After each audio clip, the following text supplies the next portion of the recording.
Bro. Bro నేనొక గేమర్‌ని bro. So, నాకు Instagram account blue tick mark కావాలి అని చెప్పారు. కామెంట్ చేశారు. సో, ఫ్రెండ్స్ ఈ వీడియో అయితే వాళ్ళ కోసమే. మీరు ఒకవేళ ఫేమస్ అయి ఉంటే గనక మీకు పర్మనెంట్‌లీ ఫ్రీగా అయితే బ్లూ టిక్ మార్క్ ఇస్తారు. అది ఎలా అప్లై చేయాలో ఇన్‌స్టాగ్రామ్‌లో ఈ వీడియోలో అయితే నేను చెప్పబోతున్నాను ఫ్రెండ్స్. స్కిప్ చేయకుండా ఆఖరి వరకు చూడండి. Okay friends. అయితే ఇప్పుడు దీనికైతే మనం ఇన్‌స్టాగ్రామ్ అయితే ఓపెన్ చేయాలి. ఓపెన్ చేశాక మీ ప్రొఫైల్‌కైతే వెళ్ళండి. ప్రొఫైల్‌లోకి వెళ్ళాక మీకిక్కడ టాప్‌లో 3 లైన్స్ కనిపిస్తున్నాయి కదా! ఈ 3 లైన్స్ పైన క్లిక్ చేయండి. క్లిక్ చేశాక మనకి ఇక్కడ సెట్టింగ్స్ అండ్ ప్రైవసీ ఉంది కదా! సో, దీనిపైన మీరు క్లిక్ చేయండి. క్లిక్ చేశాక మనం పర్మనెంట్‌లీ బ్లూ టిక్ మార్క్ అయితే మనం రిక్వెస్ట్ పెట్టాలి అనుకుంటున్నాం. సో, దానికైతే మీరు క్రియేటర్ టూల్స్ అండ్ కంట్రోల్ పైన మీరు క్లిక్ చేయండి.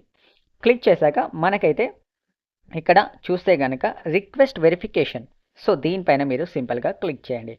క్లిక్ చేయగానే మనకిక్కడ చూడండి ఇక్కడ చూస్తే గనక apply for Instagram verification verified account have a blue check marks అనమాట. సో, మీకు బ్లూ చెక్